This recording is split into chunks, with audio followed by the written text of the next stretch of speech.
Heidi ho neighbors, Rado Goji here, and welcome back to Let's Play Pokemon Red version. I already fought him. When we left off, someone got poisoned. Harold's poisoned. We will fix that. When we last left off, we were heading west toward our next destination city thing. And now we're going to fight a bunch of people here. School is fun, but so are Pokemon. Okay. Of course, Super Nerd would say that school is fun. I've never been too partial to school myself. I mean, as far as how much fun it is, I never really had fun at school. Well, sometimes I did. It would depend on what we were doing. But, you know, I'm one of those people who doesn't particularly like, just going to a place, sitting there for a while. I mean, the whole learning aspect is fine, but when it gets to a point where I go home and I still have to do stuff that pertains to that thing that I didn't particularly like in the first place, it annoys me. That's why I'll stay with school. I hate homework, I hate having deadlines on things. It's just, I know that's life, but still, I'd rather not do that if I don't have to.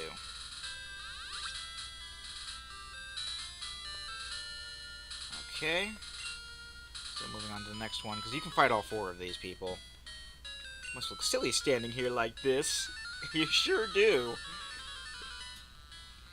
Yeah, usually pretty much anyone you find on a route will want to fight you. Like, the only exceptions I know of were, like, near the beginning, where there's, like, the guy who's like, hey, here's a potion. And then there's, like, people later on who are like, hey, we're gonna take this number of potions amount of HP away from you. Hope you liked that freebie at first. Harold's 28. Hooray! Who's gonna be good against Rattata, though? Lester's already level 28. Just noticed that. Let's go with Floofers. This is his show, after all. Captain Floofers, the Magnificent. Maybe we should add the Magnificent to the end of his name, too. Captain Floofers, the Magnificent. I think that sounds classy as hell. What do you think, Captain Floofers? Oh, you can't answer me. You're just a video game thing. You're a video game character, and you can't hear what I'm saying. Ergo, you are really indifferent to what I'm saying. I don't even know why I'm still talking to you, Captain Floofers. Just do your job. Fight me out. I don't have much time to actually do, like, a whole backlog today, and I don't even know if I'm going to have anything up tomorrow. I'm kind of at the tail end of a week where I'm working pretty much every day. I thought I was going to... I know there were a couple of days this week where I just could not get around to doing anything as far as uploading getting onto the computer to upload a part. Because I was just so tired. But then again, that's what happens when you normally, like, work at a place, like, a couple days a week, and then... I mean, it's mainly because I'm helping out another store, and the other store is, like, a lot better than mine. Don't take that the wrong way, people at my store. I don't mind working at our store, but... there's a lot of things that I like better at the other store. Then again, I think it's just because, basically, it's not something I'm used to. So I don't know, maybe if I start working at the other store, like, all the time, I'd be like, man, I like things a lot better back at my store. Who knows? It's just because working at that store is something I don't get to experience quite a lot, so it's all fresh and new to me. But I don't know, not fresh and new. I worked there before, but I don't work there very often because that's not the store that I'm employed at. It's the one that I'm currently employed at is the one I normally work at. But you know what I mean. So, how about them Pokemons? We should start swapping Dudley out first. That's a Nidorina. It looks like a pig. kinda, on the front. It looks like it has a pig nose. But that's the evolved form of the female Nidoran. I know for a fact that we haven't seen that in this game yet. I think Nidorino looks kind of silly. Nidoqueen looks a lot less silly. Why? Why? I don't know. I didn't design it. Don't ask me. They get ugly. They shouldn't evolve. As we've seen with Nidorino there. She seems to agree in some ways. I'm not saying they shouldn't evolve. That's like, the main way they get stronger. Or one of the main ways they get stronger, besides like leveling up and stuff. Meow, meow, meow. She's gonna have like 50 million meows. 3 meows, probably.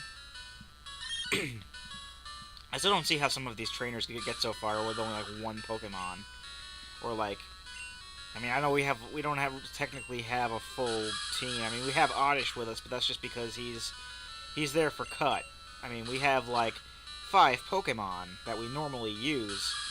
However, those 5 Pokemon are all of diverse types, and they can complement each other's weaknesses. Like oh no, let's say but even back then it was like they were taking out Pikachu against Floofers, and then I'm like, oh well, okay, I'll just swap to Dudley, who's a ground type, and destroy the Pikachu.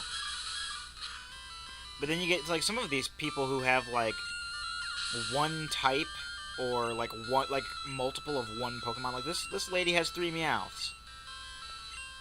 How do you the Meowth isn't a great Pokemon. It uses Payday quite a bit, which is getting me more money in the long run, I guess, but it doesn't do a lot of damage. You see how much damage it did to Floofers there, and that wasn't a critical hit. I don't know. I guess maybe they have...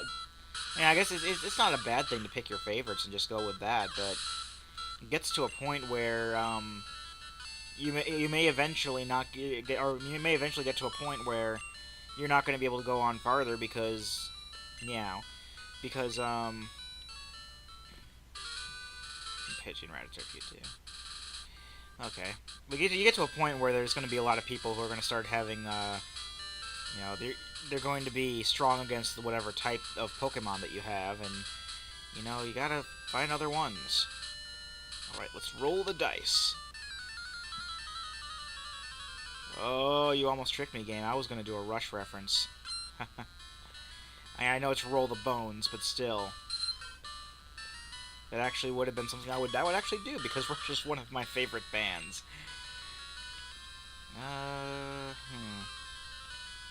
Now, Lester is already level 28, but this is a water type, so I'm going to go ahead and just use him. Just to get that out of the way, because my other level 28, my only level 27s right now are something that can take quadruple damage from that water gun, as well as something that, well, I guess Box Lightner could take him out fairly easily. I don't know if I mentioned it before, but if you wake up from sleep in this game, it actually takes your turn to wake up.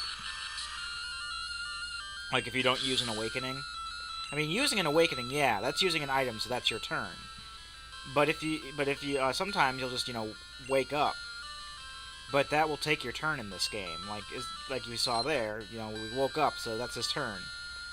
In later games, they'll wake up because you'll be able to still hit fight and then pick whichever one you want to use. Well, whichever move you want to use, and then if they don't wake up on that turn, they'll just it won't use any power points or anything to use your move, but they just won't do anything. However, if they wake up, then they'll use a selected move, because recovering from a status effect doesn't necessarily take up your turn. That's Poliwhirl, by the way. That is the evolved form of Poliwag. Is also a water type. Poliwhirl will evolve into Poliwrath, which is a water and fighting type Pokemon. Forgotten how downright creepy some of these sprites can look in Generation 1. Guess that's where all the creepypastas come from. Lady Luck's not with me today. I'm sorry to hear that. This is another gate to Saffron City. Gee, I'm thirsty though. Oh wait there, the road's closed. So basically the same thing with trying to get through from Cerulean City to Saffron, or basically having to go under, just go to Vermilion. Same thing here. If you're coming from Lavender Town or Celadon City, which is on the other side, which is where we're going now, you can't pass through Saffron City at first. How's your chem? You know, I never really figured out what that meant before. I know that he's a super nerd. He's basically talking about chemistry. Like he's saying, how good am I in chemistry class? Which is something, you know, a super nerd might say, but I never understood what he was talking about when I was younger. I'm like, what is chem? What is it? What's your chem? I don't know. Maybe this is a super nerd thing. The super nerds say. You know, I was a geek back then, but not really a nerd, so I don't know what he was talking about. I'm one of those weird people who strongly believes that nerds and geeks are completely different things. I don't listen to, you know, hipster nerds and Chris Hardwick and Nerdist and basically saying it's all nerds. No, it's not. There are differences between. I mean, I guess it doesn't hurt in putting nerds and geeks together in the same sort of thing. I don't know why they do it. I guess it's because they're both naturally socially awkward, but nerds are more of the intellectual, academic ones, whereas geeks are the ones, like me, who basically obsess over stuff. You can, I believe you can be both, but the two terms are not interchangeable. That's just my opinion on it. You know, I know I can understand a lot of people wanting to group it together. I guess make it easier, but you know, a lot of the people go, "Oh my God, I'm such a nerd." A lot of those people are hipsters. Like, oh, I watched this episode of something. I'm such a nerd. No, you're not. You know, I was a nerd, quote unquote. I was a nerd before it was cool. So I'm using your hipster logic against you. And that's my thoughts on the subject. Feel free to buy my book, Rado Goji's Opinions and Other Things You Don't Care About. That's not actually going to be a book. I was actually beginning to write a book like that, but I very much do enjoy writing. I've actually started a small series of video game reviews that I'm writing down and putting up on Facebook notes and stuff like that, and people seem to like them. But I was going to write an opinion piece book, but I'm really not comfortable writing about politics and stuff like that, so I decided to scrap that. I could swear that there were some drop stuff here, so I'm just gonna keep repeatedly pushing the A button as I walk along. If I don't run into anything, a nugget. Good thing I've been doing that then. That's a free 5,000 money there. I'm not gonna go like back and forth on that freaking thing and sleepy Pokemon here, you know, Celadon City. Another one. Oh, that's the same sign. Okay. But yeah, that goes into Saffron City. This is Route 7. This is like the shortest route, because this is it. There aren't any trainers, anyone here. That goes to Saffron City. There's the underground tunnel. And this just goes west into Celadon City. As you can tell by the color change there. Celadon in, because like I said, all this stuff is named after, I don't even know if I said that, but everything's named after something having to do with art. You got Palette Town, like a paint palette. Viridian City, Viridian is a shade of green. Pewter is a material used for sculpting things. Like it's like a sculpting metal, so that's why it's gray there. Cerulean is a shade of blue. Vermilion is a shade of orange. Lavender is a shade of purple.